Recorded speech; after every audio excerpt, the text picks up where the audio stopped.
Yang jelas kalau Prabowo Gibran menerima mandat, AHY akan saya beri tugas yang sangat strategis dan sangat penting.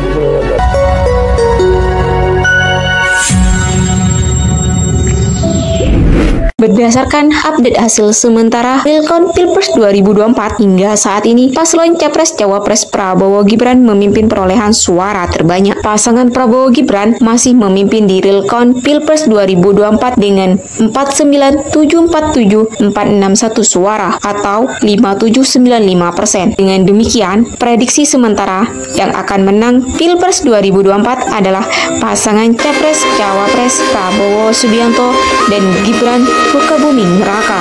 Adapun prediksi yang akan menjadi menteri di kabinet Prabowo Gibran adalah sebagai berikut. Pertama, AHY, bagian Menteri Pertahanan. Agus Harimurti Yudhoyono atau kerap disapa AHY merupakan Ketua Umum Partai Demokrat 2020 sampai 2025. Terinspirasi dari ayahnya, AHY memutuskan menjadi seorang tentara. Dia menempuh pendidikan militernya di Akademi Militer Indonesia pada tahun 1997. Selama bersekolah militer, AHY mengemban amanah sebagai Komandan Resimen Korps Taruna pada tahun 1999. Selain itu, dia menjadi salah satu anggota dari Drum Band Canka Lakonanta Akademi Militer sebagai penabuh bass drum atau macan tidar. Selain itu, dia ditempatkan sebagai komandan tim khusus dari Batalion Infanteri. Karir militernya cukup cemerlang dan membuatnya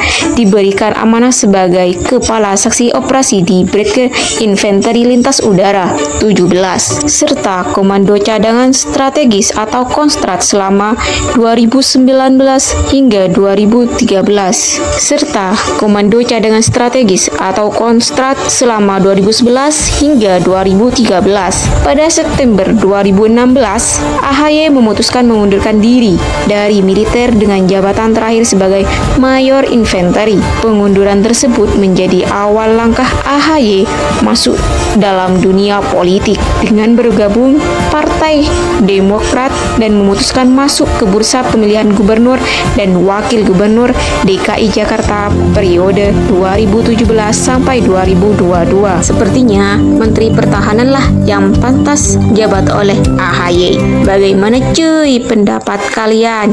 Komen di bawah ya. Selanjutnya yang kedua, Yusril Iza Mahendra, bagian Menko Polhukam. Yusril Iza Mahendra lahir pada tanggal 5 Februari 1956 di Belitung Timur.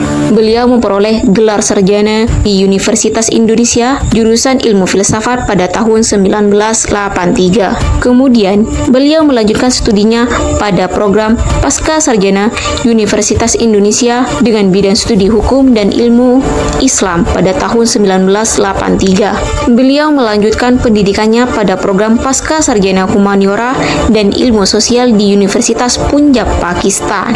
Beliau kemudian melanjutkan kembali pendidikannya pada Universitas Sains Malaysia dengan meraih gelar pada program pasca sarjana yaitu Master of Science beserta gelar Doctor of Philosophy. Yusril Iza Mahendra adalah anggota dari Persatuan Advokat Indonesia atau PERADI dan Ketua Persekutuan Pemilik dan Pendiri dari Kantor Advokat Iza atau Iza Law Firm.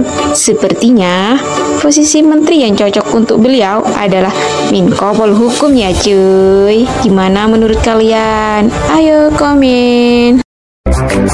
Yang ketiga, Ridwan Kamil. Diprediksikan Ridwan Kamil menempati Menteri PUPR atau Menteri Pekerjaan Umum dan Perumahan Rakyat. Muhammad Ridwan Kamil atau biasa disapa Emil merupakan mantan Gubernur Jawa Barat periode 2018 sampai 2023. Lahir di Bandung 4 Oktober 1971. Merupakan anak kedua dari 5 bersaudara. Kang Emil pernah bekerja sebagai dosen teknik arsitektur di ITB pada tahun 2022.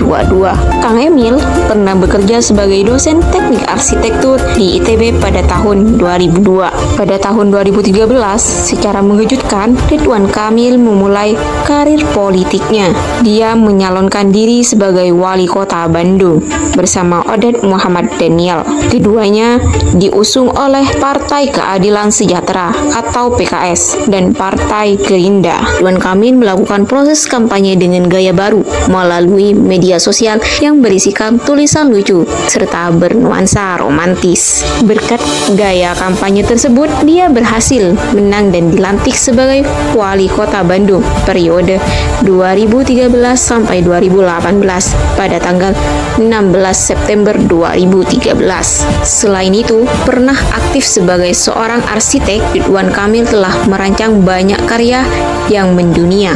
Banyak karya-karya Kang Emil yang mendunia, sehingga pantas jika Kang Emil ditunjuk sebagai Menteri PUPR. Yang keempat, Erlangga Hartarto, bagian Menko Perekonomian. Aktif sejak muda di berbagai organisasi, tak menghalangi Erlangga Hartarto menuntaskan pendidikannya. Sukses di dunia usaha. Ia terjun ke politik, puncaknya ia berhasil mengikuti jejak sang ayah menjadi Menteri Industri. Erlangga Hartarto lahir di Surabaya 1 Oktober 1962. Berbekal ilmu dan pengalaman yang dimilikinya, Erlangga pun mengokohkan dirinya sebagai pengusaha yang sukses. Ia memiliki banyak bisnis dengan berbagai perusahaan, di antaranya PT Geraha Curah Niaga yang bergerak di bidang agraria atau pupuk, di PT Jakarta Primkens, PT Bisma Nurendra dan Komisaris, serta PT Sorini Corporation Tbk. Pria yang memiliki darah Pasundan ini memulai berkiprah di dunia politik sebagai wakil bendahara DPP Partai Golkar pada periode 2004 sampai 2009. Selanjutnya, Erlangga berhasil menjadi anggota DPR RI periode 2009 sampai 2014, 2014 sampai 2019 dengan daerah pemilihan Jawa Barat 5. Pada tahun 2016, terjadi perombakan reshuffle Kabinet Kerja Jilid 2. Putra dari mantan Menteri Perindustrian ternama di era Presiden Soeharto, I.R. Hartarto, pada tahun 2016 terjadi perombakan atau reshuffle Kabinet Kerja Jilid 2. Putra dari mantan Menteri Perindustrian ternama di era Presiden Soeharto, Insinyur Hartarto, ini pun terpilih untuk menduduki kursi yang sama dengan sang ayah. Erlangga mewakili Partai Golkar menggantikan Saleh Husin dari Partai Hanura. Yang kelima, Raffi Ahmad, bagian Menteri Industri, Pariwisata, dan Industri Kreatif. Bergabung dan totalitasnya Raffi Farid Ahmad ke tim pemenang Prabowo Gibran membuahkan hasil. Ia diprediksikan akan mendapatkan jatah kursi sebagai Menteri Industri, Pariwisata, dan Industri Kreatif. Hal itu wajar karena background Raffi Ahmad sebagai pengusaha dan artis tidak salah jika mendapatkan jatah menteri tersebut. Raffi Farid Ahmad lahir 17 Februari 1987 atau yang lebih dikenal dengan Raffi Ahmad, adalah seorang aktor, pembawa acara, penyanyi, pengusaha, selebritas intern, dan produser asal Indonesia. Pada tahun 2008, karir akting Raffi Ahmad semakin bersinar. Pada tahun 2009, Raffi yang disebut-sebut sebagai salah satu artis terlaris berkat program dahsyat makin memantapkan diri di bidang presenter. Jadi cocok kan cuy jika Raffi jadi Menteri Industri Pariwisata dan Industri Kreatif.